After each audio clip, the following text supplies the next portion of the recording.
Everyone ଜୟ ଜଗନ୍ନାଥ। ମୋର ଏହି learn Odia YouTube ଚ୍ୟାନେଲକୁ ଆପଣମାନଙ୍କୁ ସ୍ୱାଗତ। ଆଜି ଆମେ ଆଲୋଚନା କରିବା OSS TET previous year question answer 2021ରୁ 2016 ଭିତରେ ଯେଉଁ ଓଡ଼ିଆ ଗ୍ରାମାର ଗୁଡ଼ିକ ପଡ଼ିଥିଲା ସେହି ଉପରେ ଆଲୋଚନା କରିବା। ଚ୍ୟାନେଲରେ ନୂଆ ଥିଲେ ଲାଇକ୍ ସେୟାର ସବସ୍କ୍ରାଇବ୍ କରିବାକୁ ଜମା ବି ଭୁଲିବେନି। ମୁଁ ପୂର୍ବ କ୍ଲାସ୍ରେ 2025ରୁ 2021 ପର୍ଯ୍ୟନ୍ତ ପ୍ରିଭିୟସ୍ ଇୟର୍ କ୍ୱେଶ୍ଚିନ୍ ଆଲୋଚନା କରିଥିଲି। ଆଜି 2021ରୁ 2016 ଭିତରେ ପଡ଼ିଥିବା ସମସ୍ତ ଓଡ଼ିଆ ବ୍ୟାକରଣ ଉପରେ ସବିଶେଷ ଆଲୋଚନା କରିବା। ଖାଲି ବ୍ୟାକରଣ ଉପରେ ମୁଁ ଆଲୋଚନା କରୁଛି। ଅପସନାଲ୍ ଓଡ଼ିଆ ଆଉ ଗୋଟେ ହେଉଛି MIL, ଦୁଇଟା ଯାକ ତା ଭିତରେ ଆଡ଼୍ ରହୁଛି। ତ ପ୍ରିଭିୟସ୍ ଇୟର୍ କ୍ୱେଶ୍ଚିନ୍ ତମମାନଙ୍କ ପାଇଁ ନିହାତି ଜରୁରୀ। ତ ନିହାତି ତା ପାଇଁ ପଢ଼ାପଢ଼ିରେ ଲାଗି ରହିବ। ନିହାତି ସକ୍ସେସଫୁଲ୍ ହେବ OSTT ଏକ୍ଜାମରେ। ତ 6 ନମ୍ବର କ୍ୱେଶ୍ଚିନ୍ ହେଲା ରୂପର ଯୋଗ୍ୟ ସମସ୍ତ ପଦଟି କ'ଣ? ରୂପର ଯୋଗ୍ୟ ହେଉଛି ଅନୁରୂପ। ଚୋରଟି ପୋଲିସ କର୍ତ୍ତୃକ ଧରା ହେଲା। ରେଖାଙ୍କିତ ପଦଟି କେଉଁ ପ୍ରକାର ସମାସ? କର୍ତ୍ତୃକ ମାନେ ଦ୍ୱାରା, କର୍ତ୍ତୃକ ମାନେ ଠାରୁ, ପୋଲିସ ଠାରୁ ଧରା ହେଲା, ରୁ ଠାରୁ ମାନଙ୍କ ଠାରୁ, ଇଏ ଗୋଟେ ହେଉଛି ବିଭକ୍ତି। ତ ଇଏ ଗୋଟେ ହେଉଛି ବିଭକ୍ତି ସୂଚକ ଅବୟ। ସଟା ବଟା କରି ରୂଢ଼ିର ଅର୍ଥ କ'ଣ? ଉତ୍ତର ହେଉଛି କୌଣସି ମତେ। ମୁଁ ଅପସନ୍ ଗୁଡ଼ାକ କହୁନି, ଖାଲି ଆନ୍ସର୍ ଗୁଡ଼ାକ କହୁଛି। ତମମାନେ ୟାକୁ ଭଲସେ ପଢ଼ିକିରି ଯିବ। ଆଉ ପରୀକ୍ଷାରେ ନିହାତି ଗୋଟେ ଦୁଇଟା କ୍ୱେଶ୍ଚିନ୍ ପ୍ରିଭିୟସ୍ ଇୟର୍ କ୍ୱେଶ୍ଚିନ୍ରୁ ଆସିଯାଉଛି, ତ ନିହାତି ପଢ଼ିବ। ତୁଳସୀ ଦୁଇ ପତ୍ରରୁ ବାସେ, ବିଛୁଆତି ଦୁଇ ପତ୍ରରୁ କୁଣ୍ଡେଇ ହୁଏ। ଏହା କେଉଁ ପ୍ରକାର ବାକ୍ୟ?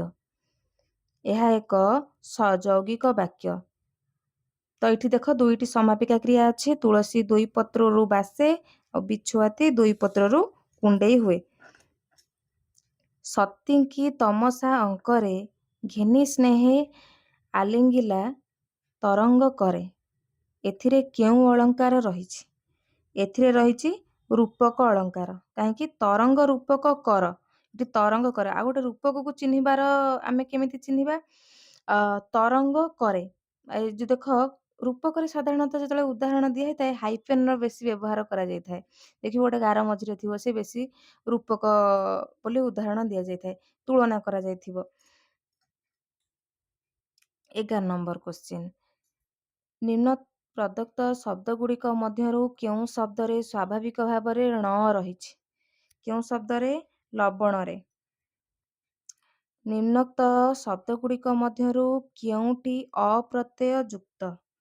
ଅପ୍ରତ୍ୟୟ ଯୁକ୍ତ ହେଉଛି କୋଉଟା ଆନ୍ସର୍ ହେବ? ବିଦ୍ୟା ଯୁକ୍ତ ବୈଦ୍ୟ ହେବ। ଆଉ ସବୁ ଅଲଗା ଅଲଗା ହେବ। ଗବ୍ୟ ଯୋଉଟା ହେବ ଗୋ ଯୁକ୍ତ ଜ, ତ ଦୈତ୍ୟ ହେବ ଦିତି ଯୁକ୍ତ ଜ, ସୈନ୍ୟ ହେବ ସେନା ଯୁକ୍ତ ଜ, କିନ୍ତୁ ବୈଦ୍ୟ ହେବ ବିଦ୍ୟା ଯୁକ୍ତ ଅ। ଏଟା ମନେ ରଖିଥିବ ପିଲାମାନେ। ସବୁଟି ମିଛ ହରି ନାମଟି ସତ। ଏଥିରେ ସବୁ କେଉଁ ପଦ? ସବୁ ହେଉଛି ସର୍ବନାମ ପଦ। ଭୁଲ ନଥିବା ବାକ୍ୟଟିକୁ ଚିହ୍ନାଅ। କୋଉ ଗୋଟେ ଭୁଲ ନାହିଁ? ଶିକ୍ଷା ପ୍ରସାର ଦ୍ୱାରା ଜାତିର ସର୍ବାଙ୍ଗୀନ ଉନ୍ନତି ସାଧିତ ହୁଏ। ଏଇ ଗୋଟେ ହେଉଛି ଭୁଲ ନାହିଁ। ଆଉ ସବୁ ଏଇଟା ଭୁଲ ନାହିଁ, ଆଉ ସବୁ ଠିକ୍ ଅଛି। ଶୁଦ୍ଧ ଶବ୍ଦଟିକୁ ବାଛ। ଶୁଦ୍ଧ ଶବ୍ଦ ହେଉଛି ସାରଥୀ। ନିରର୍ଥକ, ଏହା କେଉଁ ସମାସ ନିଷ୍ପନ୍ନ ପଦ? ବହୁବ୍ରୀହି ସମାସ ନିଷ୍ପନ୍ନ ପଦ ନିରର୍ଥକ। ବହୁବ୍ରୀହି ସମାସ କେମିତି ହେଲା? ନିର୍ ମାନେ ନାହିଁ, ଅର୍ଥ ନାହିଁ, ଅର୍ଥ ଯାହାର ନିରର୍ଥକ, ନିଷେଧାର୍ଥକ ବହୁବ୍ରୀହି ଲାଗିଛି। ତ ମନ୍ଦିରଟି 2 ବର୍ଷରେ ତୋଳା ହେଲା। ରେଖାଙ୍କିତ ପଦଟି କେଉଁ ବିଭକ୍ତି? ତମେ ଜାଣିଛ ରେ ଠାରେ, ମାନଙ୍କ ଠାରେ, ଆଉ କାର୍ଯ୍ୟ ସମାପ୍ତି ଆଉ ଫଳ ପ୍ରାପ୍ତି ଅର୍ଥରେ ଆମର ତୃତୀୟା ବିଭକ୍ତି ହୁଏ। ତ ଉତ୍ତର ହେବ କ'ଣ? ତୃତୀୟା ବିଭକ୍ତି। ସରେ ରସେ ସଟ ପଦ ସରସି ରସରେ, ବୁଲେ ସଦା ଲବେ ସ୍ଥିର ନୋହେ କି ପାଶରେ। ଏଥିରେ କେଉଁ ପ୍ରକାର ଅଳଙ୍କାର ପ୍ରଯୁକ୍ତ? ଏଥିରେ ଅନୁପ୍ରାସ ଅଳଙ୍କାର ହୋଇଛି। କେଉଁ ଅଳଙ୍କାର ହେଇଛି? ଅନୁପ୍ରାସ, ଛେକାନୁପ୍ରାସ ଅଳଙ୍କାର ହୋଇଛି। ରମଣୀୟ ଶବ୍ଦଟି କେଉଁ କୃତ୍ ପ୍ରତ୍ୟୟ ଦ୍ୱାରା ଗଠିତ? ରମଣୀୟ, ରମ ଯୁକ୍ତ ଅନୀୟ, ରମଣୀୟ ତ ଅନିୟ ପ୍ରତ୍ୟୟ ଦ୍ୱାରା ଗଠିତ ହୋଇଛି। ଉଠିଆ ଖାଇବା, ଉଠିଆ ଖାଇବାର ଅର୍ଥ କଣ? ଉଠିଆ ଖାଇବାର ଅର୍ଥ ହେଉଛି ମାଗଣା ଖାଇବା। ତ ନେକ୍ସଟ ଦେଖିବା ଅପସନାଲ ଓଡ଼ିଆ ସେକ୍ସନରେ କଣ ପଡ଼ିଛି। ଅମରାବତୀକି ହସେ ରାଜଧାନୀ, ସୁନ୍ଦରୀ ସୁନ୍ଦର ପଣେ, ସୁଧା ଧବଳିତ ବଦନକୁ ଚାହିଁ ସରୋଜୁ ନୀର ଦର୍ପଣେ। ଏହା କେଉଁ ପ୍ରକାର ଛାନ୍ଦ? ତମକୁ ବାର ବାର କହିଛି ବଙ୍ଗଳାଶ୍ରୀ ଛାନ୍ଦ ସବୁବେଳେ ପରୀକ୍ଷାରେ ପଡୁଛି। ତ ବଙ୍ଗଳାଶ୍ରୀ ଛାନ୍ଦକୁ ନିହାତି ଦେଖିବ। ବଙ୍ଗଳାଶ୍ରୀ ଛାନ୍ଦ କେମିତି ଚିହ୍ନିବ କୋଉ ବଙ୍ଗଳାଶ୍ରୀ ଛାନ୍ଦ ହେଇଛି ବୋଲି? ଦୁଇ ପାଦରେ ଏକ ପାଦ ହେଇଥିବ ଆଉ ପ୍ରତ୍ୟେକ ପାଦର ଅକ୍ଷର ସଂଖ୍ୟା ଥିବ 20। ଆଉ ଷଷ୍ଠ ଦ୍ୱାଦଶ ଅଷ୍ଟାଦଶ ଆଉ ବିଂଶ ଅକ୍ଷରରେ କଣ ହଉଥିବ କହିଲ ଯତିପାତ ଘଟୁଥିବ। ତାପରେ ଦେଖିବା ନେକ୍ସଟ କ୍ୱେଶ୍ଚିନ୍। ଆନନ୍ଦ ପ୍ରତିମା ପ୍ରାୟ ମନୋହର ମୂରତି ଯୁବତୀ ତିନି, ରୂପ ରଣେ ଦଳି ଯେବେ ଦେବେ ସେହୁ ଚାରୁ, ଚରଣେ ସୁର କାମିନୀ। ଏଥିରେ କେଉଁ ଅଳଙ୍କାର ହୋଇଛି? ଏଥିରେ ହେଇଛି ବ୍ୟତିରେକ ଅଳଙ୍କାର। ନେକ୍ସଟ ଦେଖିବା ଏହି ପିତୃମାତୃହୀନ ଦରିଦ୍ର ବାଳକଟି ପ୍ରତ୍ୟହ ବିଦ୍ୟାଳୟକୁ ଆସି ଭଲ ରୂପେ ପଢ଼େ। ଏହା କେଉଁ ପ୍ରକାର ବାକ୍ୟ? ଏହା ହେଉଛି ଗୋଟିଏ ସରଳ ବାକ୍ୟ। ଉତ୍ତର ହେଲା ସରଳ ବାକ୍ୟ। ଦେଖ ଏଥିରେ ମାତ୍ର ଗୋଟିଏ ମାତ୍ର ସମାପିକା କ୍ରିୟା ଅଛି। ବୈତରଣୀ ନଦୀ ଗୋ ନାସିକାରୁ ବାହାରିଛି। ରେଖାଙ୍କିତ ପଦଟିର କାରକ ନିର୍ଣ୍ଣୟ କର। କେଉଁ କାରକ? ଜାଣିଥିବ ଗୋଟିଏ ଜିନିଷ ମାନେ କ୍ରିୟା ଦ୍ୱାରା ଗୋଟିଏ ବସ୍ତୁ ଅନ୍ୟ ବସ୍ତୁ ଠାରୁ ଯଦି ଅଲଗା ଦେଖାଯାଏ, ବିଚ୍ଛିନ୍ନ ହୋଇଯାଏ, ସେତେବେଳେ କଣ ହୁଏ? ଅପାଦାନ କାରକ ହୁଏ।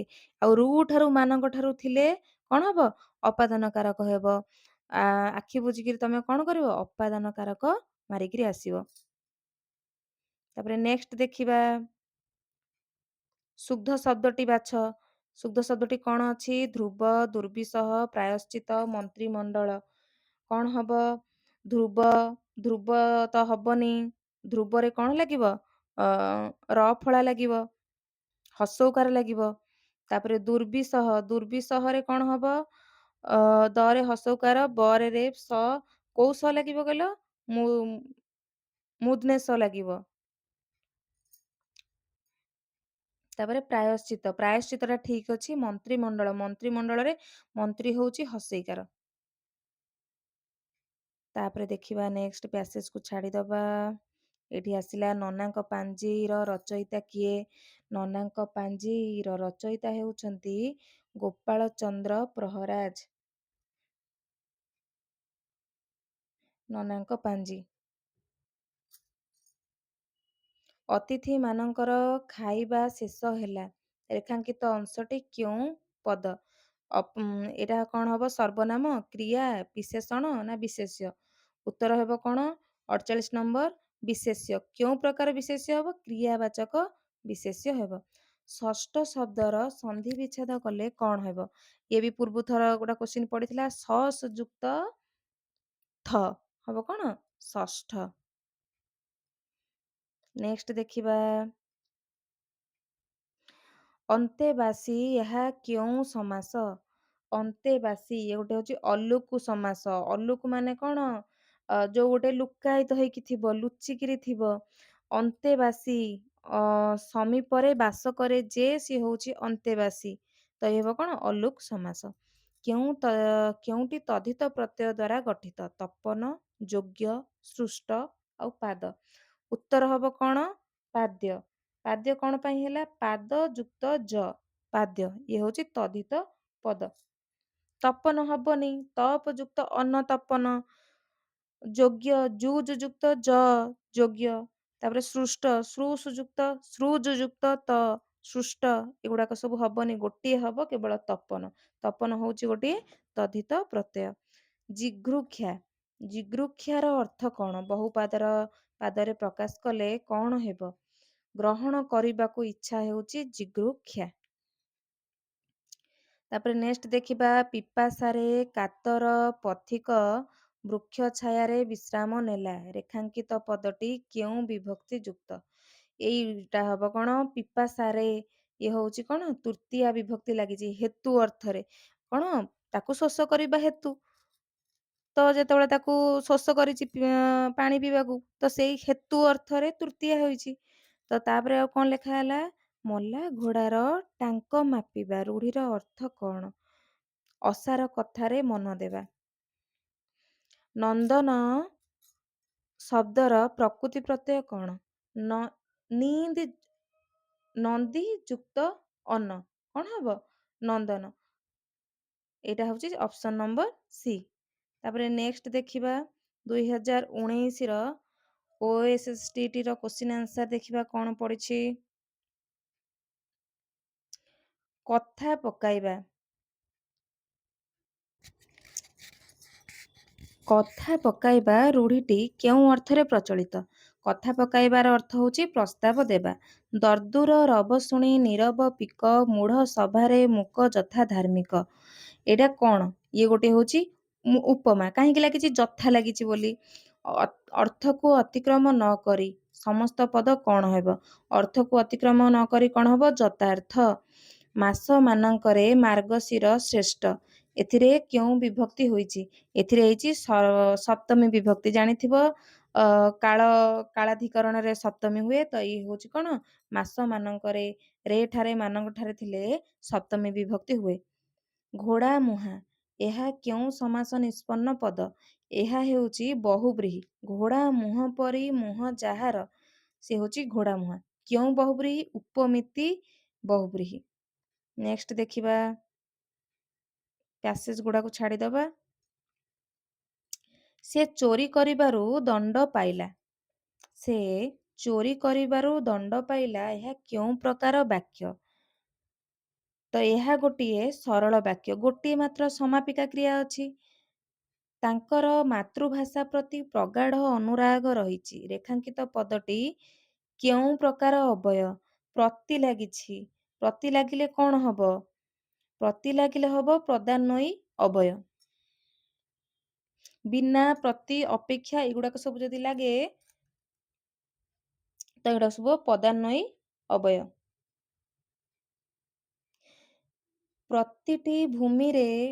ପିଲାଟି ଭୂମିରେ ଶୟନ କରିଛି। ଏଠାରେ ଶୟନ କେଉଁ ପଦ? ଶୟନ। ଶୟନ ହେଉଛି ଗୋଟେ ବିଶେଷ୍ୟ ପଦ। କ୍ରିୟାବାଚକ ବିଶେଷ୍ୟ ପଦ। ଶୁଦ୍ଧ ବାକ୍ୟଟିକୁ ଚିହ୍ନାଅ। ବାରାଣସୀ ଭାରତଠାରୁ ସବୁଠାରୁ ପ୍ରାଚୀନତମ ନଗରୀ। ଶିକ୍ଷକ ଛାତ୍ରକୁ ସଂକ୍ଷେପରେ ଉତ୍ତର ଦେବାକୁ କହିଲେ।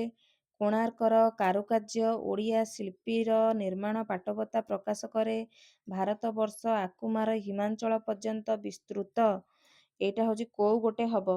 ଇଏ ହବ କଣ? ଅପସନ ନମ୍ବର ବି। ଶିକ୍ଷକ ଛାତ୍ରକୁ ସଂକ୍ଷେପରେ ଉତ୍ତର ଦେବାକୁ କହିଲେ ଠିକ ହବ।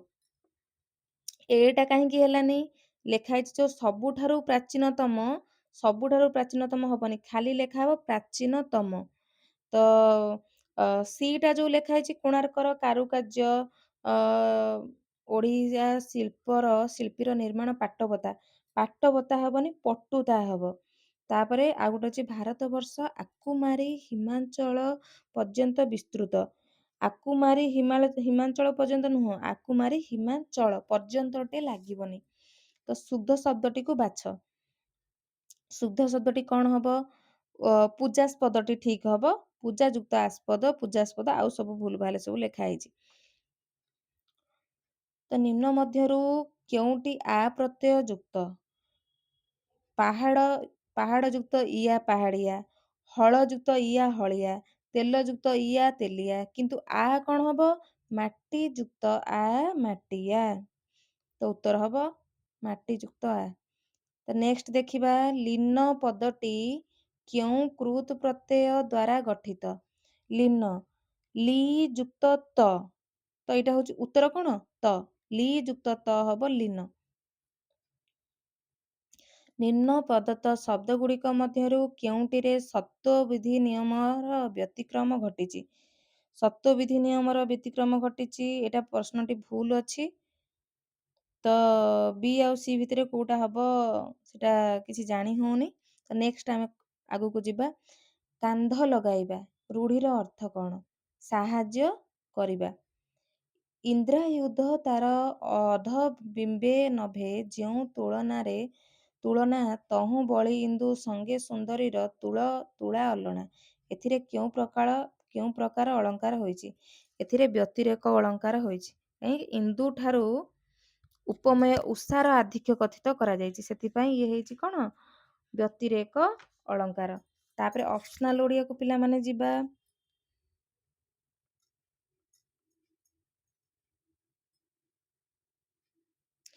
ଶୁଦ୍ଧ ଶବ୍ଦଟିକୁ ଚିହ୍ନାଅ। ମରୁଦ୍ୟାନ, ଶିକାର, ଆଶିଷ, ହୃଷ୍ଟପୃଷ୍ଟ। ମରୁଦ୍ୟାନଟି ପିଲାଟି ଭୁଲ ହବ, କାହିଁକି ନା ମରୁଦନ ହସଉକାର ଅଛି କିନ୍ତୁ ହବ ଦୁଘଉକାର। ଆଶିଷରେ ହର୍ଷେଇକାର ଲାଗିବ। ହୃଷ୍ଟପୃଷ୍ଟ ବି ଭୁଲ ଅଛି। ପରେ ଦୀର୍ଘକାର ଲାଗିବ।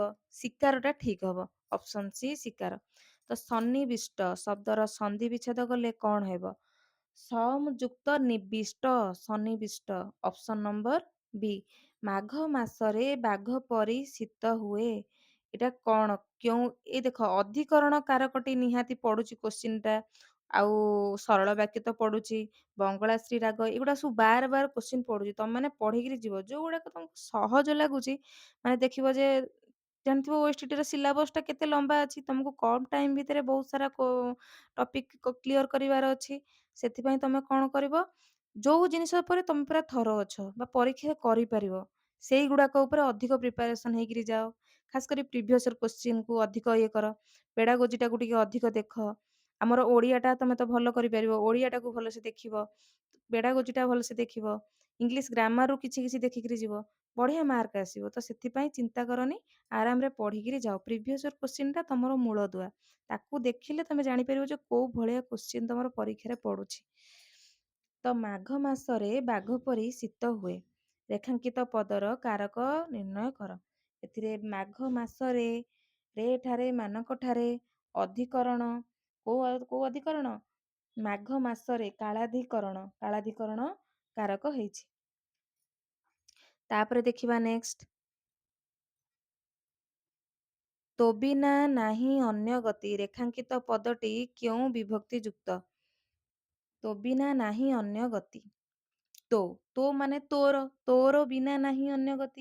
ର ଠାରେ, ମାନଙ୍କ ଠାରେ କଥିଲେ କଣ ହବ? ଷଷ୍ଠୀ ବିଭକ୍ତି ହେବ। ତ ମନସିଜ କେଉଁ ସମାସର ଅନ୍ତର୍ଭୁକ୍ତ? ମନସିଜ, ମନସିଜ କଣ? ଅଲୁକ ସମାସ। ତ ଅପସନ ବି ହବ।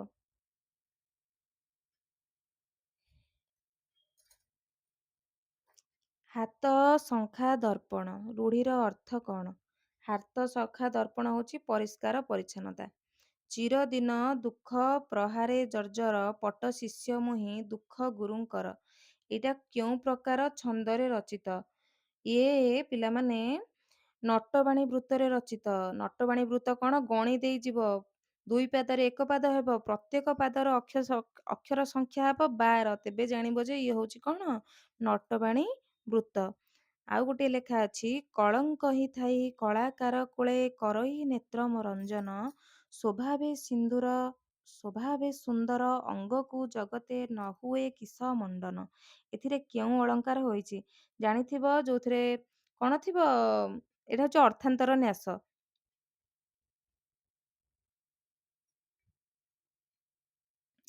ଜିଜିବିସା, ଏହାକୁ ବହୁ ପଦରେ ପ୍ରକାଶ କଲେ କଣ ହେବ? ଜିଜିବିସା ହେବ ଜି ରହିବାର ଇଚ୍ଛା, ଜିଜିବିସା। Option number A. ତାପରେ ଅନୁଚ୍ଛେଦକୁ ଆମେ ଛାଡିଦବା, ବାକି ଦେଖିବା କଣ ସବୁ ଅଛି। ସ୍ତୁତି ଚିନ୍ତାମଣି। ସ୍ତୁତି ଚିନ୍ତାମଣି କେଉଁ କବିଙ୍କର ରଚନା? ସ୍ତୁତି ଚିନ୍ତାମଣି ଭୀମ ଭୋଇଙ୍କର ରଚନା। ସୀତା ପତିଙ୍କ ସହିତ ବନକୁ ଗମନ କରିଥିଲେ। ରେଖାଙ୍କିତ ଅଂଶଟି କେଉଁ ପଦ? ସହିତ ଲାଗିଛି, କଣ ହବ ପିଲାମାନେ? ସହିତ ଲାଗିଲେ ଗୋଟେ ଅବୟ ପଦ ହେବ। ସହିତ କୋଉ ଅବୟ କହିଲ? ପ୍ରଦାନୟୀ ଅବୟ। ସେତେବେଳେ ବି ସେଇ ପଢିଥିଲେ, ମୁଁ ତମକୁ କହିଥିଲି ସହିତ, ପ୍ରତି, ଏଗୁଡାକ ସବୁ କଣ? ପ୍ରଦାନୟୀ ଅବୟ ଲାଗିବ। ଦୁଷ୍ଟି ଶବ୍ଦରେ ବ୍ୟବହୃତ କୃତ୍ ପ୍ରତ୍ୟୟଟି କଣ? ଦୁସ୍ ଯୁକ୍ତ ତି ତ ତି ପ୍ରତ୍ୟୟ ହବ ଦୁଷ୍ଟି ଯୁକ୍ତ ତି ଦୁଷ୍ଟି। ଅପସନ ନମ୍ବର ଡି କେଉଁ ଶବ୍ଦରେ ର ପ୍ରତ୍ୟୟ ପ୍ରଯୁକ୍ତ ର ପ୍ରତ୍ୟୟ ମଧୁର ମଧୁ ଯୁକ୍ତ ର ମଧୁର ତ ହବ କଣ ଅପସନ ନମ୍ବର ଏ ଜୋର ଯାର ମୂଲକ ତାର ଏହା କେଉଁ ପ୍ରକାର ବାକ୍ୟ ଏହା ହେଉଛି ଗୋଟିଏ ଜଟିଳ ବାକ୍ୟ କହିଛି ଯାହାର ଆଉ ତାହାର ଲାଗିଲେ ହେଇଥାଏ କଣ ଜଟିଳ ବାକ୍ୟ। ତାପରେ ନେକ୍ସଟ ଦେଖିବା ପ୍ରିଭିୟସ୍ ଇୟର କ୍ୱେଶ୍ଚିନ୍ ହେଉଛି 2018 ମସିହାର ପ୍ରିଭିୟସ୍ ଇୟର କ୍ୱେଶ୍ଚିନ୍କୁ ଆମେ ଆଲୋଚନା କରିବା। ତ ଦେଖିବା କଣ ସବୁ ଅଛି ଏଥିରେ। ଶୁଦ୍ଧ ଶବ୍ଦଟି ବାଛ ପରିଷ୍କାର ସୁଷମା ପୁରୋହିତ୍ୟ ଅମିୟ ତ ଉତ୍ତର ହବ ସୁଷମା। ପରିଷ୍କାର ତ ହବନି ଦେଖ କୋଉ ସ ବଦଳିବ ପୌରୋହିତ୍ୟରେ ପୌରୋହିତ ରରେ ଏକାର ଆକାର ଦିଆଯିବ ଅମିୟ ମରେ ହସେଇକାର ଦିଆଯିବ ସେଥିପାଇଁ ଉତ୍ତର ହବ କଣ ସୁଷମା। ଶ୍ଵେତାଙ୍ଗ ଚଢେଇ ଗୁହା ସମୁଦ୍ଗତ ନୀର ଭେଦିକି ବା ଉଠେ ଐରାବତ ଏଟା କେଉଁ ପ୍ରକାର ଅଳଙ୍କାର କିବା ଲାଗିଛି କିବା ଲାଗିଲେ କଣ ହବ ଉତ୍ପ୍ରେକ୍ଷା ଅଳଙ୍କାର। କେଉଁ ଉତ୍ପ୍ରେକ୍ଷା ଅଳଙ୍କାର ଆମର ଉତ୍ପ୍ରେକ୍ଷା ଅଳଙ୍କାରରେ ବାଚେତ ପ୍ରଖ୍ୟା ପ୍ରତୀୟମାନ ପ୍ରଖ୍ୟା ଅଛି ଏଟା ହଉଛି ବାଚେତ ପ୍ରଖ୍ୟା ଅଳଙ୍କାର। କୁହୁଡି ପହଁରିବା ହଉଛି ବୃଥା ପରିଶ୍ରମ। 4 ନମ୍ବର ଉପବନ ଏହା କେଉଁ ସମାସର ଅନ୍ତର୍ଭୁକ୍ତ ଉପବନ ହଉଛି ଗୋଟେ ଅବ୍ୟୟୀଭାବ ସମାସ ଉପ ଲାଗିଛି।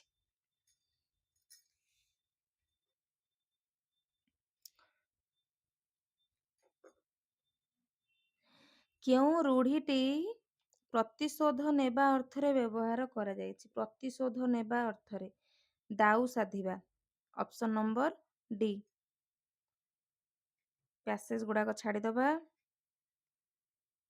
ନେକ୍ସଟ ଦେଖିବା କଳୁଷ ପଙ୍କେ ମୁହିଁ କେତେ ମଳିନ କେମନ୍ତ ସରି ତୋର ହେବି ନଳିନ ଉଦ୍ଧୃତାଂଶରେ କେଉଁ ଅଳଙ୍କାର ହୋଇଛି କେଉଁ ଅଳଙ୍କାର ରୂପକ ଅଳଙ୍କାର ହୋଇଛି କଳୁଷ ରୂପକ ପଙ୍କରେ ତ କଣ ହେଇଛି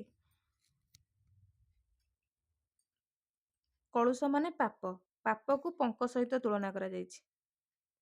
ଅତିଥି ଖାଇଲେ ରେଖାଙ୍କିତ ପଦଟି କେଉଁ ପ୍ରକାର କ୍ରିୟାପଦ ଖାଇଲେ ହବ କଣ ଅକର୍ମକ।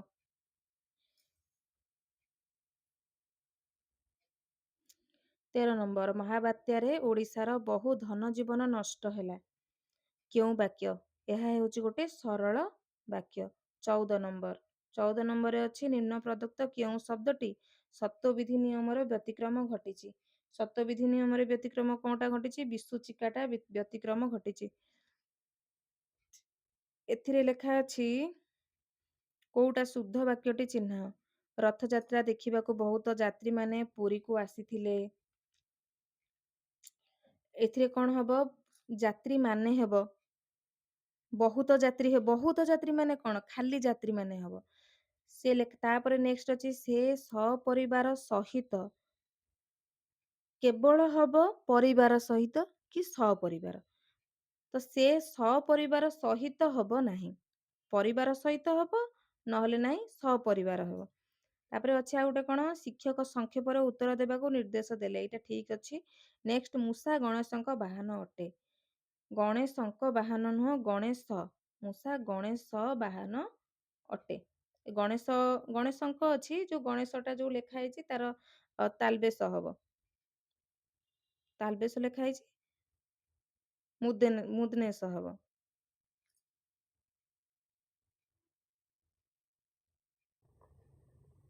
ତ ତାଲବେଶ ହବ। ନେକ୍ସଟ ଦେଖିବା କଣ ସବୁ ଲେଖା ଅଛି ଶିଷ୍ୟ ଶବ୍ଦଟି କେଉଁ ପ୍ରତ୍ୟୟ ଯୋଗରେ ଗଠିତ ଶିଷ୍ୟ ହଉଛି କଣ ହବ 16 ନମ୍ବର ଡି ଆର ଆନ୍ସର ହବ ସାସ ଯୁକ୍ତ ୟ ଶିଷ୍ୟ। 17 ନମ୍ବର ଅନୁରୂପ କେଉଁ ସମାସର ଅନ୍ତର୍ଭୁକ୍ତ ଅନୁରୂପ ଗୋଟେ ହଉଛି ଅବ୍ୟୟୀଭାବ ସମାସରେ ଅନ୍ତର୍ଭୁକ୍ତ ରୂପର ଯୋଗ୍ୟ ଅନୁରୂପ। କେଉଁଟି ତଦ୍ଧିତ ଶବ୍ଦ? ତଦ୍ଧିତ ଶବ୍ଦ କେଉଁଟି? ଗାୟକ, କୌଶଳ, ଭୂଷଣ, ଉଠାଣି। କୋଉଟା ହବ? କୁଶଳ ଯୁକ୍ତ ଅକୌଶଳ। ତ କୌଶଳ ଗୋଟିଏ ତଦ୍ଧିତ ଶବ୍ଦ। ସମ୍ପଦ କାଳେ ସର୍ବେ ସଖା ବିପଦେ ନ ଦିଅନ୍ତି ଦେଖା। ଏଠି ରେ ଠାରେ ମାନଙ୍କ ଠାରେ ବିପଦରେ ନ ଦିଅନ୍ତି ଦେଖା, ବିପଦରେ ହେଲେ ସପ୍ତମୀ ବିଭକ୍ତି ହେବ। ତ ଆହେ ଦୟାମୟ ବିଶ୍ୱ ବିହାରୀ। ଆହେ ଇଏ ଗୋଟିଏ ହଉଛି ସମ୍ବୋଧନ ସୂଚକ ଅବୟ ପଦ ଲାଗିଛି। ତାପରେ ଦେଖିବା ଅପସନାଲ ଓଡିଆରେ କଣ ସବୁ ଅଛି। କହିବା ଲୋକ ତ ମହତ ନୁହଇ ମହତ ସହିବା ଜନ, ସହିଷ୍ଣୁତାହୀନ ବାଳକ ବାଳିକା ହୁଅନ୍ତି କ୍ରୋଧେ ଅଜ୍ଞାନ। ଏହା କେଉଁ ଛନ୍ଦରେ ରଚିତ? ଏହା ବଙ୍ଗଳାଶ୍ରୀ ଛନ୍ଦରେ ରଚିତ। ଦେଖ 20ଟି ଅଛି। ପ୍ରଥମ ପାଦରେ 20, ଦ୍ୱିତୀୟ ପାଦରେ ପ୍ରତ୍ୟେକ ପାଦର ଅକ୍ଷର ସଂଖ୍ୟା 20 ଥିବ। ଚିନ୍ତା ଜଳରେ ମନ ମୀନ ତାର ବୁଡ଼ିଲା, ଭୁଲେ ବସି ସୀତା ହରିଲା ଦିନରୁ ଦଇବ ତାହାକୁ ଛାଡ଼ିଲା। ଏଇଟା କଣ ହବ? ରୂପକ ଅଳଙ୍କାର ହେବ।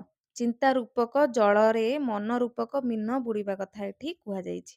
ଜିଗିସା, ଏହାକୁ ବହୁ ପଦରେ ପ୍ରକାଶ କଲେ କଣ ହବ? ଜୟ କରିବାର ଇଚ୍ଛା ଜିଗିସା। ତାପରେ ନେକ୍ସଟ ଦେଖିବା ଫକୀରମୋହନ ସେନାପତିଙ୍କ ରଚନା ନୁହେଁ, ରଚନା ପୂଜା ଫୁଲ। ପୂଜା ଫୁଲ ଗୋଟିଏ ହଉଛି କଣ? ଫକୀରମୋହନ ସେନାପତିଙ୍କ ରଚନା। ନନାଙ୍କ ବସ୍ତାନି ଗୋପାଳ ଚନ୍ଦ୍ର ପ୍ରହରାଜଙ୍କର। ଦାନା ପାଣି ଗୋପୀନାଥ ମହାନ୍ତି। ସୁଭଦ୍ରା ପରିଣୟ ଉପେନ୍ଦ୍ର ଭଞ୍ଜ। ମନ ଦେଇ ପାଠ ପଢ଼ ନଚେତ୍ ପରୀକ୍ଷାରେ ଅକୃତକାର୍ଯ୍ୟ ହେବ। ରେଖାଙ୍କିତ ଅଂଶଟି କେଉଁ ପ୍ରକାର ଅବୟ? ନଚେତ୍ ଲାଗିଛି ତ ନିଷେଧାର୍ଥକ ଅବୟ। ପୃଥିବୀ ଯୁକ୍ତ ଅପାର୍ଥିବ ସେମିତି ଏଠାରେ କେଉଁ ଅର୍ଥରେ ବ୍ୟବହାର କରାଯାଇଛି? ଆମର ପୃଥିବୀ ଯୁକ୍ତ ପାର୍ଥିବ ଇଏ ହେଇଛି କଣ? ସମ୍ବୋଧାର୍ଥରେ ବ୍ୟବହାର କରାଯାଇଛି। ଭୂଷଣ ଶବ୍ଦରେ କେଉଁ ପ୍ରତ୍ୟୟର ବ୍ୟବହାର କରାଯାଇଛି? ଭୂ ଯୁକ୍ତ ଅନ୍ନ, ଭୂଷଣ। ତ ଅନ୍ନ ଶବ୍ଦର ବ୍ୟବହାର କରାଯାଇଛି। ସୁରେଶ ଶ୍ରେଣୀରେ ବସିଲା ମାତ୍ର ପଢ଼ି ପାରିଲା ନାହିଁ।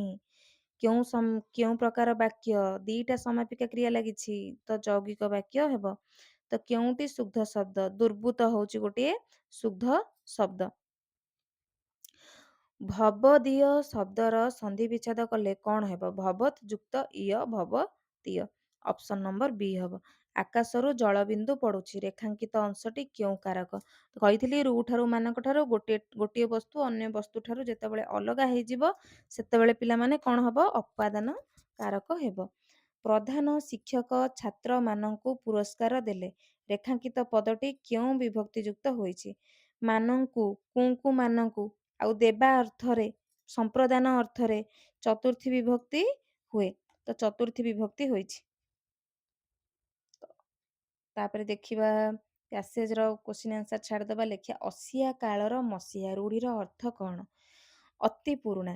ବିଦ୍ୟାଧନ, ବିଦ୍ୟାଧନ କେଉଁ ସମାସ ଅନ୍ତର୍ଭୁକ୍ତ? ଇଏ ହେଉଛି କର୍ମଧାରୟ ସମାସ ଅନ୍ତର୍ଭୁକ୍ତ। ଯେ ବିଦ୍ୟା ସେ ଧନ। ବୁଝିପାରିଲ ପିଲାମାନେ? ତ ନେକ୍ସଟ ଆମେ ଯିବା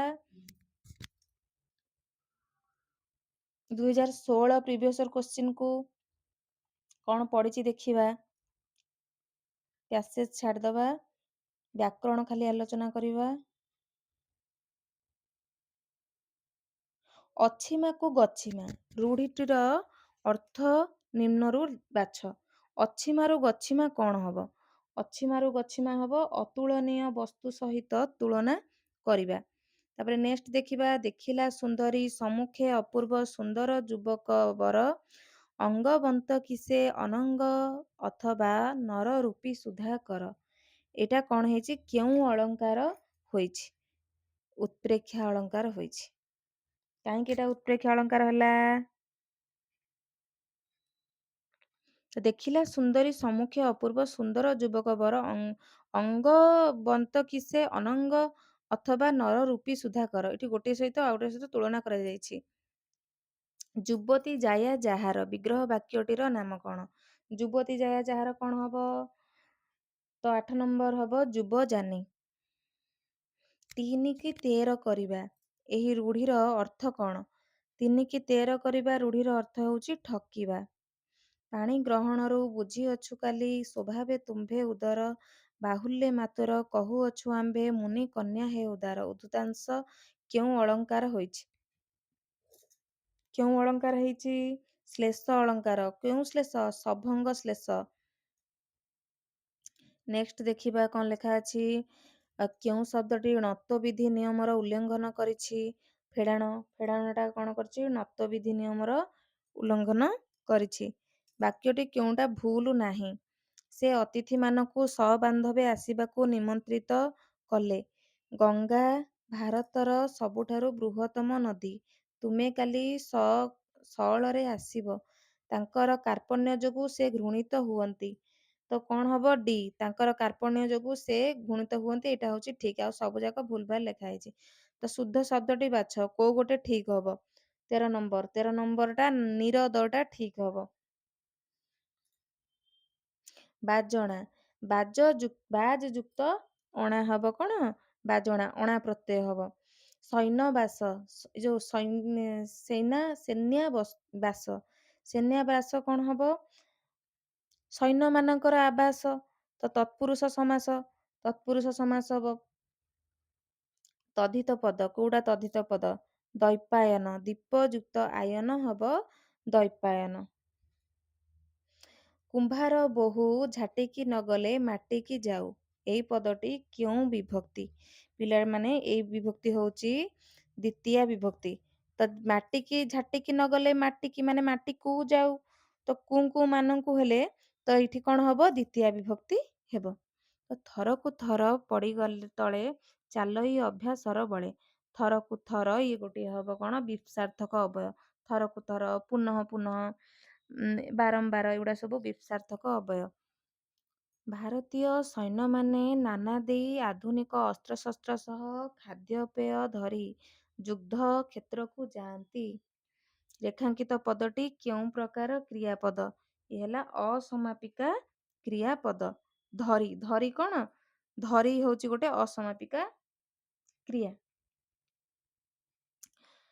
ଯେତେବେଳେ ଭାରତ ସରକାରଙ୍କ ପକ୍ଷରୁ ସ୍ୱେଚ୍ଛା ଭାରତ ଗଠନର ଆହ୍ୱାନ ଦିଆଗଲା, ସେତେବେଳେ ସାରା ଦେଶରେ ଏକ ନୂତନ ଜାଗରଣ ସୃଷ୍ଟି ହେଲା। ଏହା କି ପ୍ରକାର ବାକ୍ୟ? ଯେତେବେଳେ, ସେତେବେଳେ ଏଗୁଡାକ ସବୁ ଲାଗିଲେ କଣ ହବ? ଜଟିଳ ବାକ୍ୟ ହେବ। ଉତ୍ତର କଣ? ଜଟିଳ ବାକ୍ୟ। ଆମେ ଆସିଯିବା ଅପସନାଲ ଓଡିଆ ପାଖକୁ। ଅପସନାଲ ଓଡିଆରେ କଣ ଅଛି ଦେଖିବା।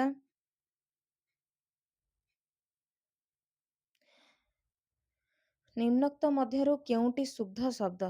ଦୁର୍ବିସହ, ଦୁର୍ଦ୍ଦଶ, ତଦ୍ରୁତ, ତେଜ୍ୟାପୁତ୍ର। ଉତ୍ତର ହବ କଣ? ତେଜ୍ୟାପୁତ୍ର। ତେଜ୍ୟାପୁତ୍ର ହଉଛି କର୍ମଧାରୟ ସମାସରେ ଲାଗିଛି। ତ ପବନ। ପୋ ଯୁକ୍ତ ଅନ ପବନ। ବିପଦ କାଳେ। ଏଇ ଦେଖ ପୁଣି ଥରେ ପଡିଲା। ଅଧିକରଣ କାରକ ସବୁବେଳେ ଅଧିକରଣ କାରକଟା ଆଉ ଗୋଟା ହଉଛି ଅପାଦାନ କାରକଟା। ଏଇଟାକୁ ଟିକେ ଭଲସେ ପଢିକିରି ଯାଇଥିବ ତମମାନେ। ବିପଦେ ନ ଦିଅନ୍ତି ଦେଖା। ବିପଦରେ ନ ଦିଅନ୍ତି ଦେଖା ଅଧିକରଣ କାରକ। ନେକ୍ସଟ ଦେଖିବା। ସେ ବୟସରେ ମୋ ଠାରୁ ବଡ଼। ରେଖାଙ୍କିତ ପଦଟି କେଉଁ ବିଭକ୍ତି ହୋଇଛି? ରେ ଠାରେ, ମାନଙ୍କ ଠାରେ। କଣ ହବ? ତୃତୀୟା ବିଭକ୍ତି। ବେଶୀ ଅର୍ଥରେ। ସାନ, ବଡ଼, ହୀନ ଏଗୁଡାକ ଅର୍ଥରେ କଣ ଲାଗେ? ଲାଗେ ହଉଛି କଣ? ତୃତୀୟା ବିଭକ୍ତି ହବ। ଉତ୍ତର କଣ? ତୃତୀୟା ବିଭକ୍ତି। ତ କ୍ଷୋଭ। କ୍ଷୋଭ ହଉଛି କ୍ଷୁବ ଯୁକ୍ତ ଅ। କ୍ଷୋଭ। Option number A. ଆର୍ଜବ ଶବ୍ଦରେ କେଉଁ ପ୍ରତ୍ୟୟ ପ୍ରଯୁକ୍ତ? ଆର୍ଜବ। ଆର୍ଜବ କଣ ହବ? ଆ ଯୁକ୍ତ ରଜୁ ଯୁକ୍ତ ଅ। ଆର୍ଜବ। ଏଇଟା ହଉଛି ଅ ପ୍ରତ୍ୟୟ ଲାଗିଛି। ଆମ ଦେଶବାସୀଙ୍କର ଦୀର୍ଘଦିନ ଅପେକ୍ଷା ଶେଷ ହେଲା। ଦେଶ ଇଂରେଜ ଶାସନରୁ ମୁକ୍ତ ହେଲା, କିନ୍ତୁ ଦରିଦ୍ର ଦୂର ହେଲା ନାହିଁ। ଏହା କେଉଁ ପ୍ରକାର ବାକ୍ୟ? କିନ୍ତୁ ଲାଗିଛି। କିନ୍ତୁ ଲାଗିଲେ ଦିଟା ସମାପିକା କ୍ରିୟା ମଧ୍ୟ ଅଛି। ତ ଏ ହବ ସରଳ ଯୋଉ ଯୌଗିକ ବାକ୍ୟ। ଅକ୍ଷିର ପଶ୍ଚାତ୍ ଅନୋକ୍ଷ। ଅଇ ଘରାକୁ ବାଇଗଣ ଫିଙ୍ଗିବା। ଅଇ ଘରାକୁ ବାଇଗଣ ଫିଙ୍ଗିବା ମାନେ ଅନିର୍ଦ୍ଦିଷ୍ଟ ଫଳ ଆଶାରେ କୌଣସି କାମ କରିବା। ଚିରଦିନ ଦୁଃଖ ପ୍ରହାରେ ଜର୍ଜର ପଟ ଶିଷ୍ୟ ମୁହିଁ ଦୁଃଖ ଗୁରୁଙ୍କର। ଇଏ ବି ତ ଆଉଥରେ ପଡିଥିଲା ପ୍ରିଭିୟସ୍ ଇୟର କ୍ୱେଶ୍ଚିନରେ। ଏହା କେଉଁ ପ୍ରକାର ଛନ୍ଦ? ନଟବାଣୀ ଛନ୍ଦ। ନଟବାଣୀ ଛନ୍ଦ, ବଙ୍ଗଳାଶ୍ରୀ ଛନ୍ଦ ଏଇ ଦିଟା ବାର ବାର ପଡୁଛି। ନଟବାଣୀ ଛନ୍ଦରେ କଣ ଥାଏ? ଦୁଇ ପାଦରେ ଏକ ପଦ ହୁଏ। ପ୍ରତ୍ୟେକ ପାଦର ଅକ୍ଷର ସଂଖ୍ୟା 12।